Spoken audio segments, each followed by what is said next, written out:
Hey guys, I'm going to talk about this Beneath Planet of the Apes and Escape from Planet of the Apes. I'm going to do this and one more video where I do two at a time. Beneath Planet of the Apes is obviously a sequel to Planet of the Apes, but I don't really think that they planned for Planet of the Apes to become a franchise, because they really made this film as like a standalone sequel where the ending didn't lead into any more sequels, or at least if they were going to make sequels, which obviously they did, they would have to get a really good screenwriter and have to rework it a bit. But anyway, Planet of the Apes was a huge success in 1968, so the next year they made Beneath Planet of the Apes, which in a way is pretty much the most trippiest and biggest head trip of the series. It's got a lot of stuff and a lot of elements in this film that make the film feel like it was rushed, and yet there's a lot of really good sets and stuff like that to make you think like they did take the time. This was released a year after the first one, after all, so the film is about a pilot who is on a rescue mission for Taylor, Charlton Heston's character, and he crash lands. Well, let me first say this, that in order to discuss these movies, I'm going to have to talk about the spoiler in the previous one. So obviously they're on Earth, in case you didn't figure that out. Spoiler alert, sorry if you haven't seen it. Yeah, so Planet of the Apes is Earth. It's kind of impossible to talk about the sequels without giving away the spoiler alert from the previous film. So, a little warning, when I talk about Escape from Planet of the Apes, I'm going to give a spoiler to that one, to the end of this film. But anyway, I can't remember the guy's name. The actor's name was James Francesus. I don't remember the character's name, but he's teams up with Nova, who's the woman with Heston in the first film, to find Charlton Heston's character, Taylor. And this is, I think, the only one without... Yeah, it's got Kim Hunter in it, but it doesn't have... what's Roddy McDowall. This is the one film in the entire franchise, well, the original franchise, that he's not in. They get someone else to play Cornelius, and Zira and Cornelius have a very small role in the film. And they go looking for him in underground tunnels and catacombs of what used to be New York. Like, there's Radio City Music Hall under it, and there's these humanoid kind of people who have telepathic abilities and can make people fight each other just using their mind. And basically they wear like masks so they look normal, but underneath they're pretty horrible looking, and they're at war with the apes.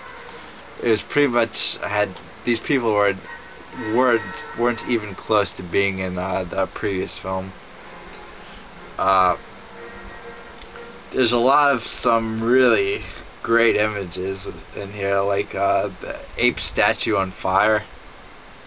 That I remember I saw something on TV where that was actually sold for like $250,000 or ever how much, the statue, where it bleeds out the eyes and is on fire.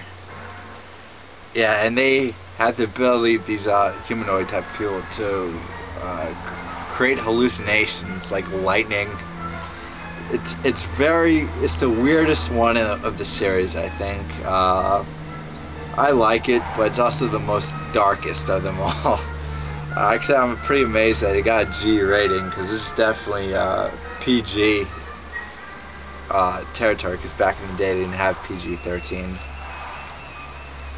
And Charlton Heston is in it, but it's a small role. And James Francesus looks and sounds just like Charlton Heston, to the point where you would think that it was originally supposed to star Heston, but at the last minute, like, he was busy with some other film.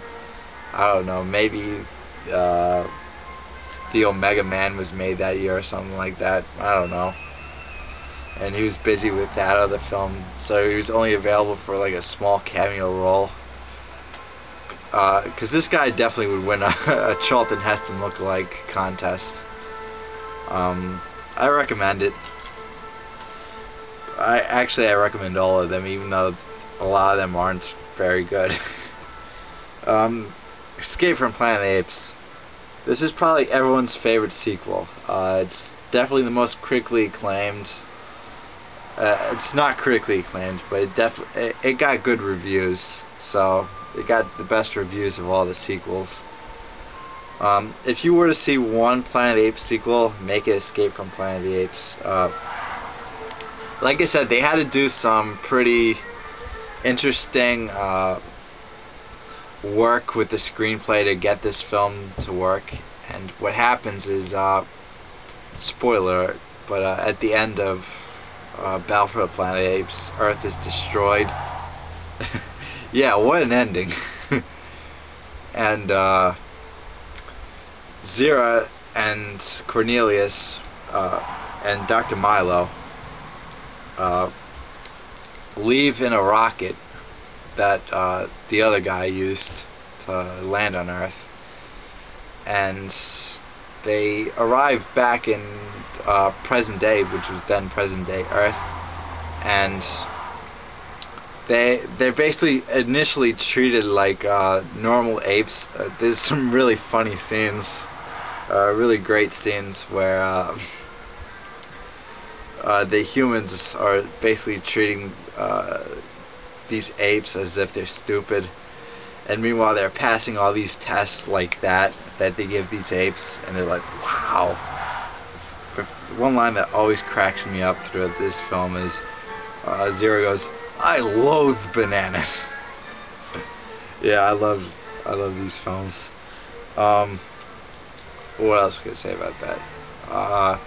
Yeah, so initially treated like regular apes, but then they pretty much make it known that they're geniuses, and they're treated like royalty. The president and makes statements about them and stuff like that. There's a scene where they go out shopping and stuff like that, and it becomes known of the humans' future that the apes will overtake them and stuff like that, so they become prisoners, and Zira becomes pregnant, and the president orders for the baby to never be born, because that will cause the whole uprising of the apes. As you can see, it's kind of flawed in their philosophy of how the apes overtook the humans, because obviously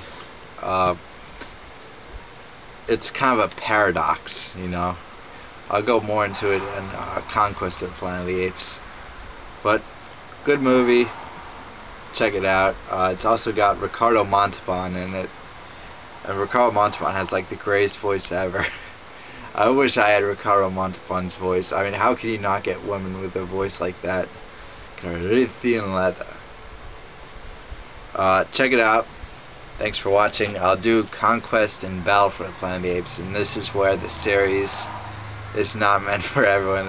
They definitely it's into hardcore fans, and it's just fans of the series in that kind of territory. Conquest and Battle are two films that did not go well with critics. They were not financially successful, and they've become more or less just for fans of the series. So, thanks for watching. See you.